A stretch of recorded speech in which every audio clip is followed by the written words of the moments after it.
Aleluya. Gracias, Señor Jesús. Muy bien. Ya hemos pasado todos estos folletos. Pueden tomar asiento. Alabado sea Dios.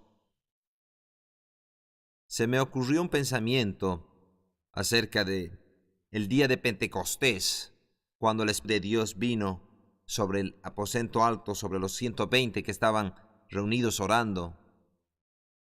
Y dijo, el Espíritu de Dios vino y se asentó sobre cada uno de ellos. Y empezaron a hablar en otras lenguas, así como el Espíritu les daba que hablasen.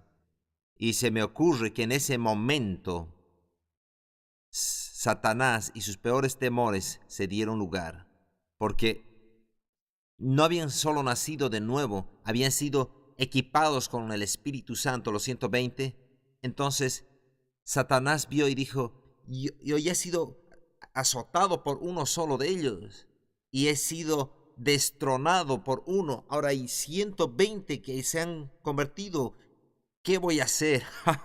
Entonces estaba viéndote a ti cuando estaba orando y diciendo, oh Dios, ¿qué pensará el diablo cuando ve un creyente como tú, lleno del Espíritu de Dios, lleno del Espíritu Santo y desatado para hacer las obras de Dios? Y dice, oh mi Dios, otros 120, ¿qué voy a hacer? Entonces, esa es la razón por la cual tenemos que hablar desde un punto de vista experiencial, como una clase así. Es la autoridad del creyente. Y esta clase no ha sido diseñada para darnos más información. Ninguna de las clases lo es. Pero esta clase en particular no es para que tú vengas y yo he aprendido que estamos sentados en lugares celestiales junto con Cristo. Eso es maravilloso, pero tienes que vivir esa vida aquí abajo en la tierra. Entonces, mientras estamos sentados en lugares celestiales, también estamos caminando en lugares terrenales. Y esta clase ha sido diseñada para caminar en la autoridad del creyente, en algo que nunca has experimentado. Entonces, tienes que estar de acuerdo conmigo que al final de estas 8 semanas, no solo vas a saber más acerca de la autoridad del creyente, sino que vas a caminar en un nivel de autoridad. ¿Quién no puede estar de acuerdo con eso? Aquel que no puede estar de acuerdo. Entonces yo quería mirar para asegurarme. Entonces nosotros queremos hacer eso. Entonces para que nosotros hagamos eso tenemos que definir y entender el origen de autoridad y el propósito de la autoridad. Estas son las cosas que vamos a ver. Ahora en vuestros folletos tienen el programa de estudios donde tienen los objetivos del curso, pueden leerlos. ¿Alguien no ha recibido? ¿Quién no ha recibido algunos de estos folletos? ¿Puede ayudar que todos tengan? Está bien. El, ¿Quién tiene el programa de estudios? ¿Está por ahí? Ah, por ese lado está bien. Para el final de este curso tenemos que entender no solo la definición y origen de la autoridad, sino saber por qué le dio al hombre autoridad Dios y caminar en la autoridad y cómo ejercitar esa autoridad aquí en la tierra y tener resultados.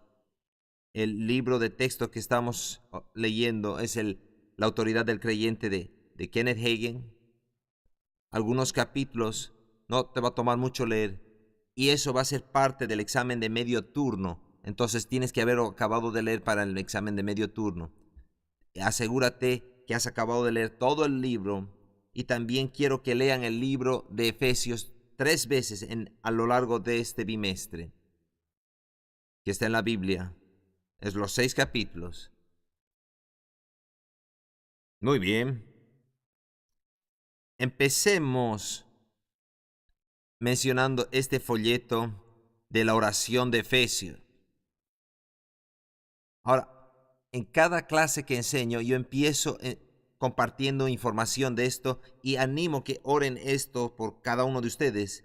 Y en esta clase no solo les animo, pero mientras pueda les voy a requerir que ores esto por ti mismo y por tu familia inmediata, y también ora esta oración. No simplemente lo recites, óralo y personifícalo. Y te voy a decir qué quiere decir eso. Y ora también esto por mí, porque ¿qué va a hacer? Esto va a crear una conexión o una cañería por la cual la revelación puede fluir a través de mí y a ti. Y cada vez que yo oro esta oración, yo he visto resultados y entendimiento sorprendente al orar esta oración. Y lo que Pablo ha dicho es que Él quiere que sepas que has recibido. Entonces, lo que estás haciendo, estás desatando revelación de lo que tú tienes y a mayor profundidad de lo que has experimentado. Y yo he tenido testimonios de estudiantes que oraron esta oración y dicen, yo entiendo cosas que no entendía antes y miembros de mi familia han sido alcanzados y son salvos. Y si estamos orando por esa razón, valdría la pena, ¿no es así? Que toda tu familia es toda salva, empieza a orar por otras personas en el vecindario y orando esta oración. Entonces yo voy a orar esto por ti. Y realmente ponte de acuerdo. Padre, en el nombre del Señor Jesucristo, te agradezco por tu bondad, misericordia y fidelidad. Gracias por el gran privilegio de la oración y comunión contigo e interacción contigo. Padre, en el nombre de Jesús, yo oro que tú, el Dios de nuestro Señor Jesucristo, el Padre de Gloria, des a cada persona en esta clase y a cada persona que oye mi voz y mi familia, el espíritu de sabiduría y de revelación en el conocimiento de quiénes somos en Cristo, que sabemos quiénes somos con respecto a ti, el Espíritu Santo, el Señor Jesucristo, la obra y el ministerio de ángeles, y cómo operan los principios, procedimientos y propósitos, patrones, moldes, métodos, estrategias y técnicas, con respecto al reino de Dios y el plan de la redención, y todo lo que nos toca hacer responsabilidades y lo que damos cuenta. Que los ojos de nuestro entendimiento sean abiertos, que sepamos, caminemos y demostremos y experimentemos lo que son las riquezas de la gloria de nuestra herencia en los santos, que caminemos, que sepamos y experimentemos cuál es la expectativa de tu llamado, que caminemos, sepamos, demostremos y experimentemos la supereminente grandeza de tu poder hacia nosotros, en nosotros, y fluyendo de nosotros como creyentes de acuerdo a la operación del poder grandioso que operó en Cristo cuando lo resucitaste de los muertos. Llénanos ahora con la plenitud de tu poder, Padre. Llénanos con el conocimiento de tu voluntad en nuestras vidas y sabiduría y en todo entendimiento espiritual. Espíritu de verdad, guíanos a toda verdad. Espíritu de gracia, desciende sobre nosotros y equípanos para hacer aquello que la verdad demanda. Padre, recibimos todos los depósitos de la verdad y las imparticiones de la gracia que tú deseas para nosotros esta mañana. Y también digo, decreto y declaro que las palabras que sean habladas y sonidos sean pronunciados traigan y contengan la mera sustancia, esencia y naturaleza y propósito del mismo cielo. Y las palabras alcancen lo más profundo del corazón y suplan la necesidad de este recinto. Y bajo el sonido de mi voz, Espíritu Santo, declaro, decreto mi total dependencia de ti como el Maestro. Habla a través nuestro y fluye a través nuestro. Gracias por darnos osadía y por las palabras del Espíritu Santo. Jesús, declaro y proclamo que eres el Señor de señores y Rey de reyes, y te sientas en este lugar como tal. Padre, te honramos a ti. En el trono de gracia confiadamente entramos a obtener misericordia y encontrar la gracia para ayudarnos en el tiempo de necesidad. Padre, te agradecemos por tus ricas bendiciones y nos deleitamos en tu palabra, y gracias porque la verdad se revela a nuestros espíritus este día y nunca seremos los mismos. Seremos radicalmente transformados y cambiados en el nombre de Jesús. Y todos los que puedan estar de acuerdo con esta oración dicen, todos los que puedan estar de acuerdo con esta oración dicen, dilo una vez más. Amén. Así sea. ¿Has oído esta oración? No he orado para que digas, qué linda oración. He orado por la expectativa que está viniendo a esta clase ahora. Amén. Amén.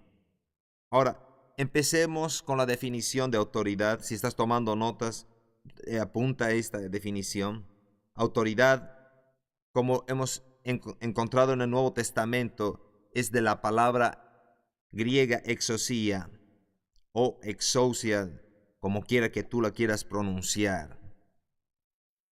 Tiene este significado aquí, el sentido de la habilidad, y voy a decir todo y lo voy a repetir para que tú puedas anotarlo. El sentido de la habilidad, privilegio, fuerza, competencia, capacidad,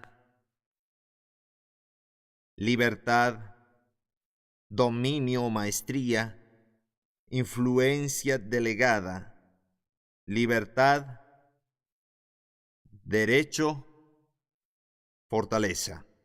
Voy a decir otra vez. Autoridad viene del griego exousia, el sentido de la habilidad, privilegio, fuerza, capacidad, competencia, libertad, maestría, influencia delegada, libertad, derecho y fortaleza. Es un aspecto de autoridad. Ahora, el segundo aspecto de la definición de la autoridad también quiere decir el derecho de reinar. El derecho de reinar. El derecho de reinar. El poder de actuar, decidir, comandar y juzgar. El derecho de reinar, actuar, decidir, comandar y juzgar. Entonces, quiere el derecho de reinar, el poder de actuar, decidir, comandar y juzgar, el derecho de establecer políticas. El derecho de establecer políticas, el gobierno de establecer subordinados, el gobierno de establecer subordinados y el poder de administrar juicio. El poder de administrar juicio. Ahora, en muchas instancias en el Nuevo Testamento, la palabra poder puede ser interpretada autoridad. Y te voy a mostrar ejemplos de esto. Ahora, hay un aspecto de esto que quiero guiar tu atención. Cuando hablamos acerca de la autoridad del creyente, a veces pensamos de aquel que está en control, que va a agarrar y va a dominar y reinar sobre la gente y va a tener la habilidad de ordenar y hacer cosas. Y pensamos en eso con de la persona que está en autoridad como algo usual. Pero quiero sacar esa parte a un lado. Y hay una aplicación y vamos a entrar en los detalles.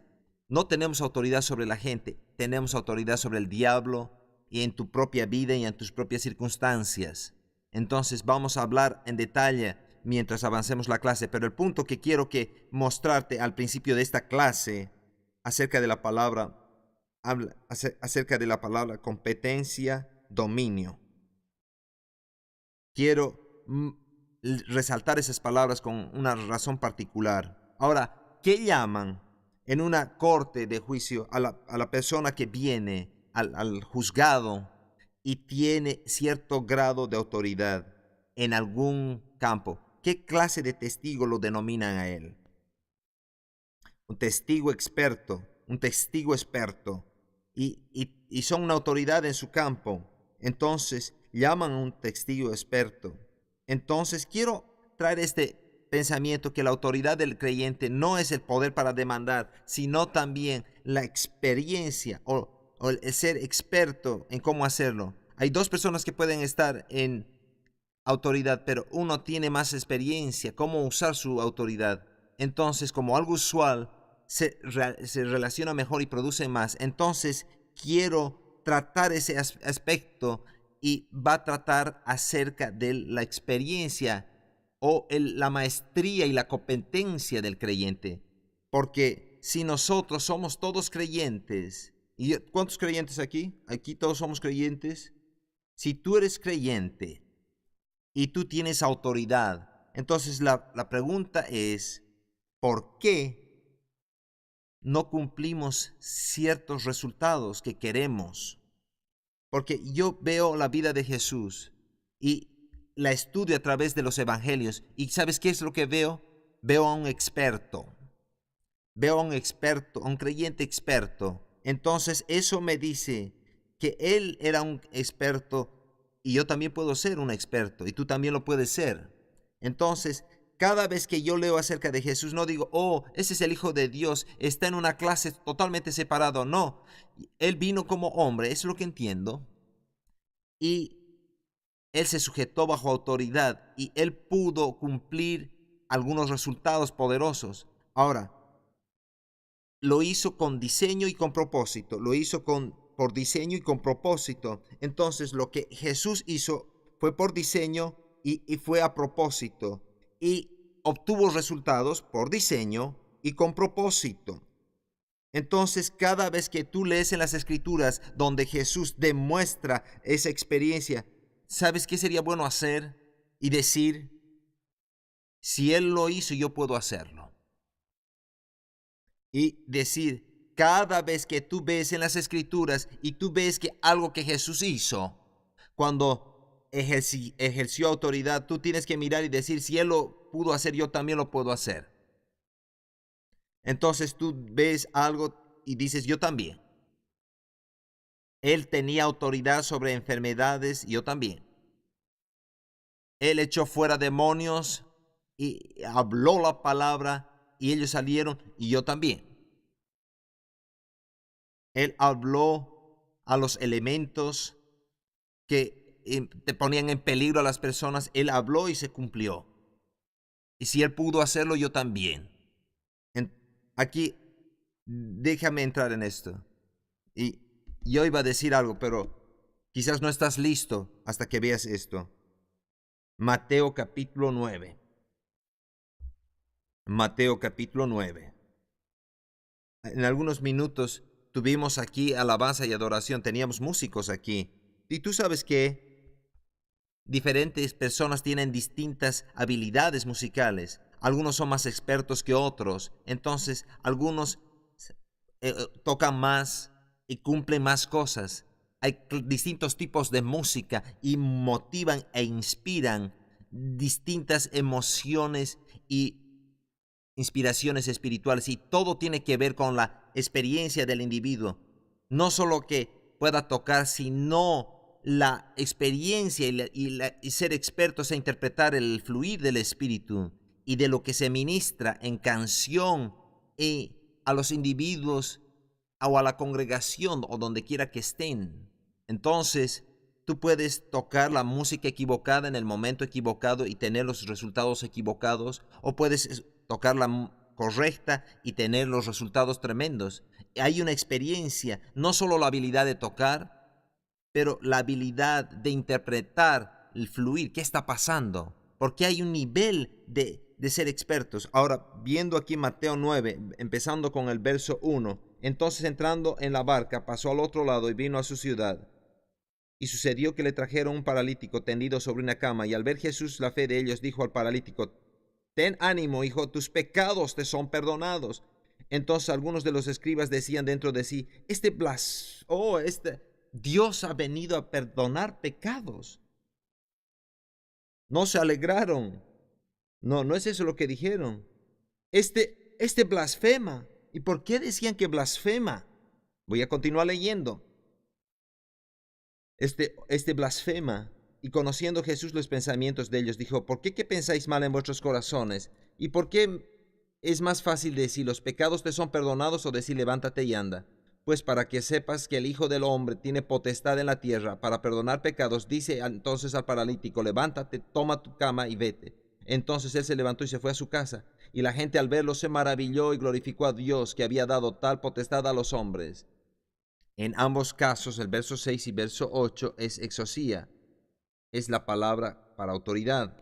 Entonces aquí está diciendo, tengo la autoridad de perdonar pecados, de desatar a los hombres del impacto o la influencia de sus pecados.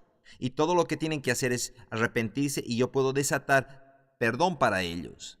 Entonces había una destreza. En algunos casos Jesús solo habló la palabra, en otros casos imponía manos sobre los enfermos, en otros casos reconocía que había una conexión, había un bloqueo, una obstrucción, entonces por eso no podían recibir el poder sanador. En este caso en particular, no en todos los casos, pero en este caso en particular, trató con el perdón de pecados y Jesús dijo, yo tengo la autoridad, y a mí se me ha dado la autoridad para vencer esto. A mí se me ha dado la autoridad para desatar sanidad. Se me ha dado autoridad para perdonar a otros individuos. Y este es un buen ejemplo donde la palabra autoridad es mencionada como potestad. Ahora, en todas las cosas que he mencionado con respecto a Jesús, me dice, para que nosotros tengamos un entendimiento de la definición y el origen y el propósito de la autoridad, entonces tenemos que ver la vida de Jesús. ¿Tú puedes pensar en otra persona mejor? Entonces, vamos a ver por los siguientes minutos la escritura, cómo ella habla acerca de la vida de Jesús y con respecto a la autoridad. Ahora, quiero que veas los distintos matices y facetas de la autoridad que él demuestra. Empezando, vamos a ver a Lucas capítulo 23. Lucas capítulo 23. Mientras más yo veo los evangelios, más veo que Jesús tenía resultados por diseño y con propósito. Y si Él lo puede hacer, yo lo puedo hacer. Si Él puede hacerlo, tú lo puedes hacer. Él lo hizo y nosotros también. Entonces, aquí veamos. Y después vamos a ver la vida de Jesús. Y vamos a verlo cuando estaba en la cruz. Capítulo 23. Vamos a empezar con el verso 32. Vamos a leer bastante escritura y quiero que entre a tu corazón esto. Jesús estaba en la cruz. Llevaban también con él a otros dos que eran malhechores para ser muertos. Y cuando llegaron al lugar de la calavera, le crucificaron allí, y a los malhechores uno a la derecha y el otro a la izquierda. Y Jesús decía: Padre, perdónalos, porque no saben lo que hacen. Y repartieron entre sí sus vestidos, echando suertes, y el pueblo estaba mirando, y algunos gobernantes se burlaban de él, diciendo: A otro salvó, sálvese a sí mismo. Si es el Cristo, el escogido de Dios.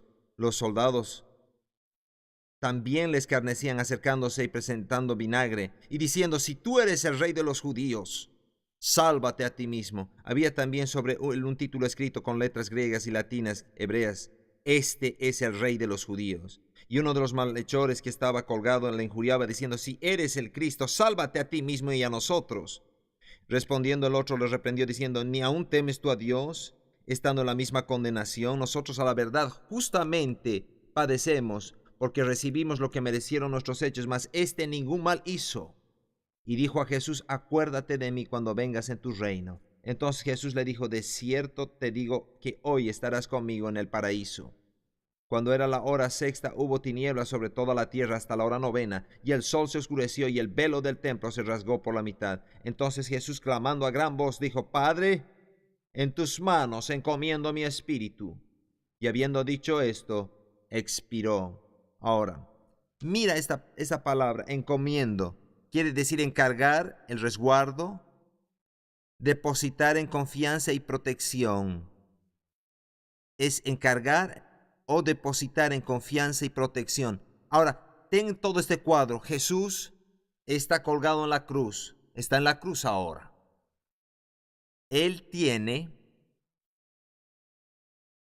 heridas, ha sido golpeado, acusado falsamente, injuriado, severamente golpeado. Él ha sido arrastrado por las calles con la cruz sangrando, con una corona de espinas en su cabeza, con un dolor extremo. Y agarraron ese látigo y 39 veces. Y tú conoces esto. Y tiene estas 9 hebras con puntas de metal o hueso. Y cada vez que golpean, arranca la piel. Entonces su cuerpo está abierto de esa golpiza. Y dije, ha sido falsamente acusado. ¿Algunas veces han dicho una mentira o una historia de ti? ¿Una calumnia? No te hace sentir feliz ahí con gran emociones. No es así. Y luego, él no ha dicho ninguna palabra en su propia defensa. Él podía haberse levantado: Yo no he hecho nada de esto que me acusan. Soy inocente. Déjeme salir de aquí. Él tenía el derecho de hacer eso, pero él no dijo ni una palabra. Lo arrastraron por todas las calles. Ahora está en la cruz y los soldados romanos agarran esos clavos con un martillo y ¡pam! Atraviesan sus manos, sus pies. Está en un dolor extremo y en una agonía. Entonces está en la cruz y ahora también hay personas que le empiezan a injuriar y le empiezan a molestar y están persiguiéndolo. Ahora él tiene que tratar con todas las emociones y la angustia, todo el rechazo. Y, y tenía dos criminales en cada lado. Ahora, no solo estaba aquí abajo diciendo, si tú eres el Cristo, si eres quien dices que eres, baja de la cruz, pruébanos que eres el Cristo, que eres el Hijo de Dios, el Cristo. Hablas demasiado, pero puedes cumplir lo que hablas. Entonces los dos criminales, uno de ellos está injuriándolo. Si tú eres el Cristo, sálvanos. No le importaba de Jesús, él quería escaparse, él no quería morir. El otro tenía mayor sentido y dice, estamos aquí porque hemos hecho cosas malas, él no ha hecho nada malo. Entonces él se vuelca a Jesús y le dice, Señor, acuérdate de mí. Entonces Jesús está en la cruz, había soportado todo eso y empieza a pensar en esta otra persona y le dice, este día estarás en paraíso conmigo. Todavía está ministrando en la cruz.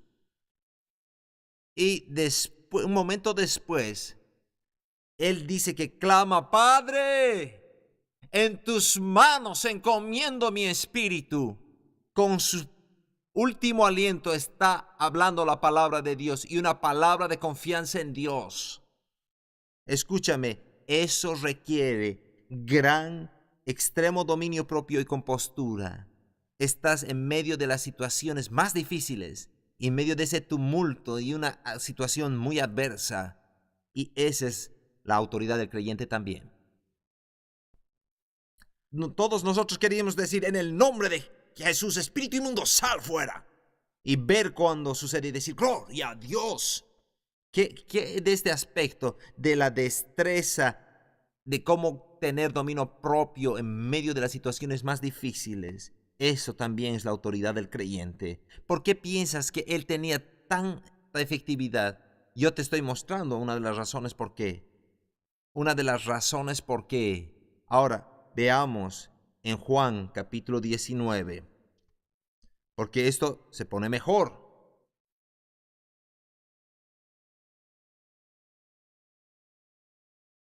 Juan capítulo 19. Quiero empezar con el verso 8. Juan 19, 8. Y cuando Pilato oyó decir esto, tuvo gran miedo. Y entró otra vez en el pretorio y dijo a Jesús, ¿de dónde eres tú? Mas Jesús no le respondió nada. Entonces le dijo Pilato, ¿a mí no me hablas? ¿No sabes que tengo autoridad para crucificarte y tengo autoridad para soltarte? Yo tengo el poder. Yo soy el que está aquí en control. Yo te puedo ayudar. ¿Por qué no cooperas? Entonces, ¿cuál era la respuesta de Jesús? Jesús le respondió, ninguna autoridad tendrías contra mí si no te fuese dada de arriba. Por tanto, el que me ha entregado a ti mayor pecado tiene. Está definiendo de dónde se origina toda autoridad. Él está hablando claramente y toda autoridad que tú tienes te ha sido dada desde arriba. Y hay otro elemento importante que viene y es este pensamiento. Jesús está diciendo toda autoridad se origina en el cielo. De ahí yo he venido. Se origina de donde yo vine. Y tú tienes autoridad porque vino de ahí arriba y ahora estoy sometido bajo tu autoridad. Ningún hombre quita mi vida, Jesús dijo, y esto vamos a ver más adelante, pero yo voluntariamente la doy. Él era un hombre que entendía la estructura de autoridad y es lo que tú tienes que entender para estar bajo autoridad. Aquí Jesús dice, toda la autoridad que se ha dado a todo hombre o mujer en cada posición se ha originado en el cielo. Quiero probar ahí. Mantén tu dedo ahí. Vayamos a Romanos 13. Romanos 13.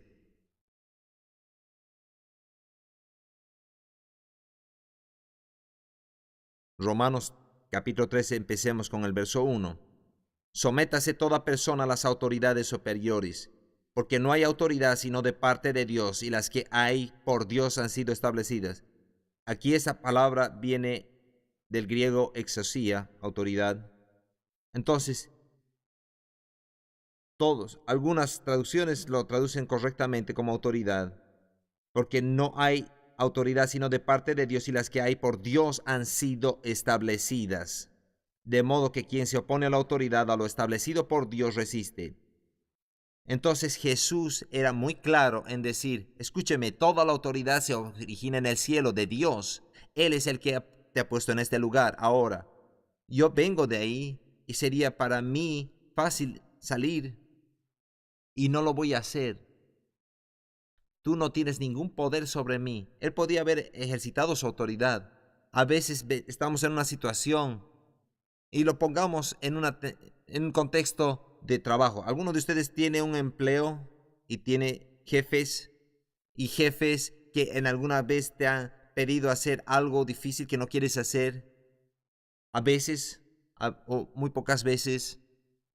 ¿Y qué hacemos nosotros? Yo soy dueño de mí mismo. Yo ya soy adulto. Yo tengo una familia. ¿No me entiendes? Yo hago lo que yo quiero porque soy un hombre autosuficiente. Vas a ser un desempleado autosuficiente. Pero tú ves, en esos momentos, la persona sabia dice, yo estoy bajo autoridad. Y quizás no esté de acuerdo con todo, pero lo voy a hacer. Porque soy un hombre o una mujer bajo autoridad. Ahora, si te dicen que hagan algo inmoral, algo que no es ético o ilegal, es otra historia totalmente diferente. Estoy hablando acerca, haz este otro turno. ¿Qué? Yo ya tengo mi plan. ¿Qué quieres decir con hacer otro turno? Trabajar otro turno.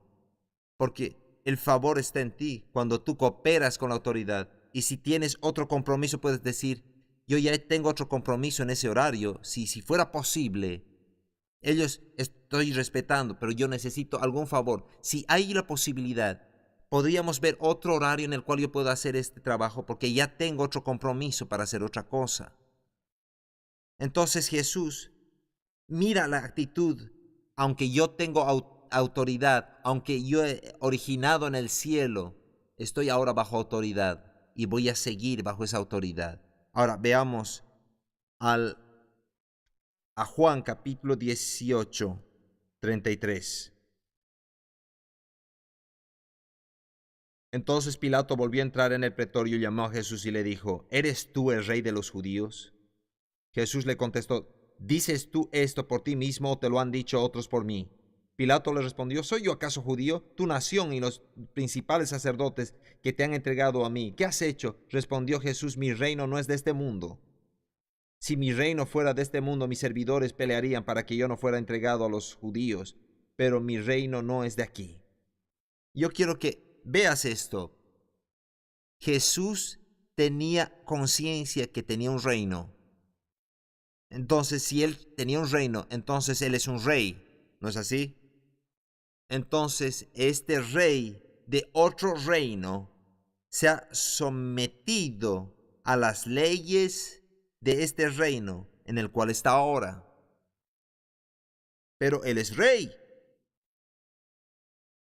Él tiene una posición más alta y exaltada. Y aún así, él descendió y cooperó con las leyes de este mundo. Él no te pide a ti que hagamos algo que Él no ha hecho. Entonces, aunque nosotros hemos sido criados y estemos sentados en lugares celestiales y hemos sido levantados en lugares celestiales con Él, todavía tenemos que subordinarnos a las leyes. Por ejemplo, si nosotros vamos a la parte de arriba de este edificio y queremos ver si realmente la ley de la gravedad funciona. Las leyes funcionan para todos, no importa tu tamaño, tu color, tu antecedente o cuánto dinero tienes, no importa quién eres, hombre, mujer. Cuando tú saltas de ese edificio, y yo creo que toda persona aquí va a caer, a no ser si no hay una intervención divina, pero generalmente eso no va a pasar. Todos vamos a caer. En otras palabras, estamos todos sujetos a leyes que están aquí. Pero también podemos anular ciertas leyes cuando permanecemos en las leyes que afectan a estas otras leyes. Esto vamos a ver en Jesús. Pero el punto aquí, Jesús, el Rey, tiene su reino y todavía Él está sometiéndose a la ley de esta tierra. Ahora, veamos el siguiente ejemplo, Mateo 26. Mateo 26.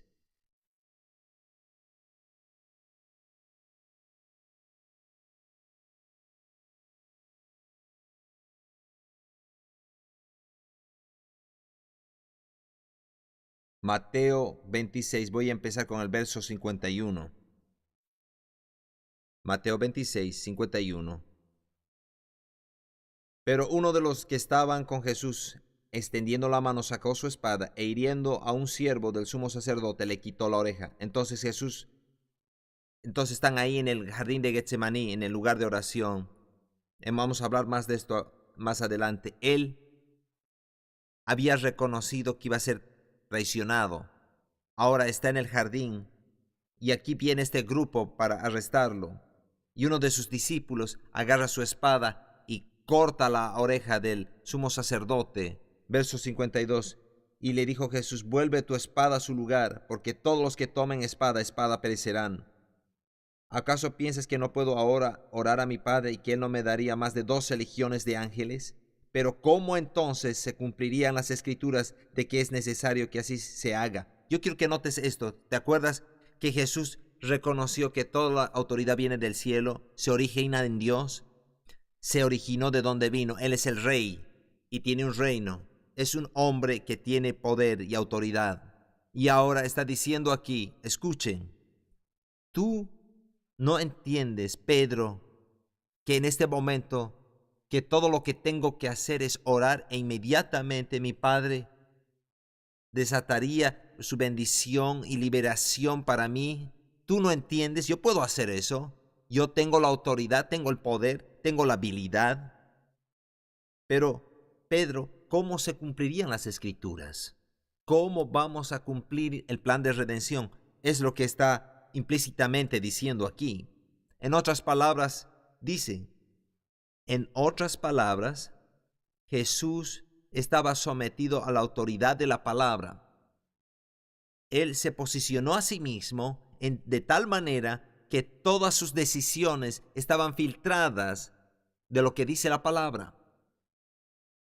Entonces, nosotros hemos crecido en una sociedad que funciona en lo que se llama ética situacional o humanismo. Entonces, tú ves lo que te conviene hacer o decir, no importa qué efecto tiene en la sociedad, sino lo que es bueno para ti. Tú tomas una decisión basado en eso. Cualquiera que sea la situación y cómo requiere eso. Si yo me hace sentir bien, yo voy a mentir. Yo voy a mentir para que ellos no sepan que yo he hecho, porque yo no quiero meterme en problemas. Y esto me va a mantener con buena reputación, porque tengo que alimentar a mi familia. Y si ellos saben que he hecho tal cosa, me van a echar del trabajo. Entonces, espera un momento. ¿No dice en Efesios que no mintamos? No, ¿no es Dios el Padre de toda verdad y ha enviado el Espíritu de verdad? Y Jesús dijo, yo soy el camino, la verdad y la vida. Entonces, ¿en qué lugar tiene la mentira? Cuando tú lo filtras a través de la Escritura o lo filtras a través de la sociedad donde creciste, hay una diferencia entre ambas. En otras palabras, tiene que haber una respuesta predeterminada cuando enfrentes situaciones. Entonces, ¿qué puedo hacer? No tienes que decir qué puedo hacer intelectualmente en esta situación. Yo voy a ir un paso más allá. Es un poco difícil para las 9 de la mañana, ¿no? Lo voy a hacer. Vamos a ir un paso más allá. Si estás en una posición, escúchame, yo he tratado en esto y es así como soy. Si estás en la posición de que tienes que tomar una decisión de diezmar y otras cosas, ¿qué vas a hacer? ¿Alguna vez has estado en una situación donde has sido tentado? Sí, yo también. Yo también. Entonces, he tomado la decisión años atrás, en el año 1988. Yo nací en 1986. Y yo cuando descubrí que era el diezmo, yo estaba en una iglesia en la ciudad de Iowa, donde yo estudiaba, una iglesia en el campus universitario, y ahí teníamos un predicador bautista en una iglesia no denominacional, y él predicaba la palabra. Él enseñó acerca de este tema, ofrendas y diezmos y ofrendas. Entonces, ¿por qué yo me podía a pensar, ¿por qué quiere que entendamos? Él decía diezmos y ofrendas. Entonces, finalmente me di cuenta que estaba hablando acerca de diezmo. Yo no sabía qué era el diezmo. Yo había nacido de nuevo y no entendía qué era el diezmo. Era un recién nacido de nuevo. ¿Qué es eso del diezmo? Y me di cuenta que era la 10ª parte. Entonces, yo era un asistente en el trabajo ahí en la universidad y no ganaba mucho dinero. Entonces me di cuenta que eso significaba la 10ª parte y yo empecé a dar la 10ª parte. Y es así como puedo hacer. Voy a agarrar, a veces recibíamos nuestro sueldo una vez al mes. Entonces yo decidí que iba a hacer esto y voy a dividir en 4 semanas. Voy a dividir en 4 semanas mi sueldo y lo voy a dividir mi diezmo en 4. Voy a dar una parte esta semana, la otra la siguiente semana. En esa semana no voy a dar de ese total el diezmo. Y después me di cuenta que yo estaba equivocado. Entonces dice que traigamos todo el diezmo al alfolí. Entonces yo tomé la decisión de hacerlo y luego me pagaban el salario bruto y el salario neto. A mí me gustaba pagar del neto. Entonces yo decía, yo estoy diezmando y estoy diezmando del neto. La parte neta, cuando quitas los impuestos y todo eso, las deducciones, yo no recibía el completo. Entonces yo tenía un amigo bueno con el que vivía en su familia. Y yo vivía en la parte de atrás de su casa. Entonces estábamos hablando, un buen hermano. No era lleno del espíritu, pero era buen hermano. Estaba hablando con él y estábamos hablando acerca de los diezmos. Y le dije, yo tengo una pregunta. ¿Cómo tú diezmas? ¿Diezmas del bruto o del neto? Entonces él me dio una respuesta y respondió para siempre la pregunta. Él me dijo, hermano Lance, es algo personal para cada persona decidir cómo van a ser las cosas en su vida, pero quiero que escuches esto. ¿Cómo quieres honrar a Dios? ¿Quieres honrarlo con el salario bruto o el salario neto? Y suena un poco chistoso. ¿O quieres recibir una bendición neta o bruta, entera? Entonces yo dije, ya lo recibí. Yo quiero una bendición total y quiero honrar a Dios con todo.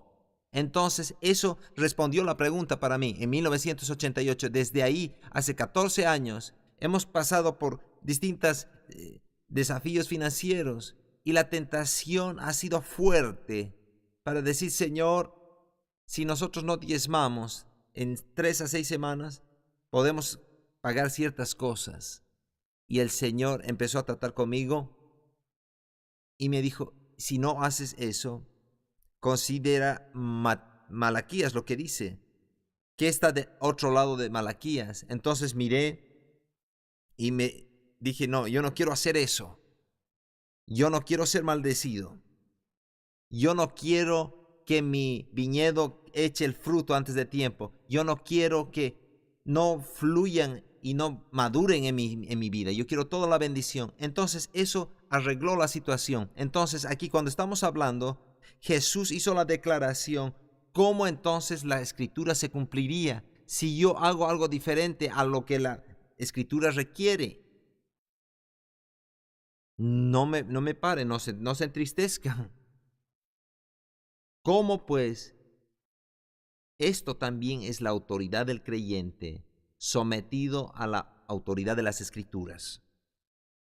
Sometido a esa autoridad. Y yo he visto cómo Dios operó milagrosamente y Dios suplió. Yo quizás les cuente todo mi testimonio, pero les voy a contar una partecita.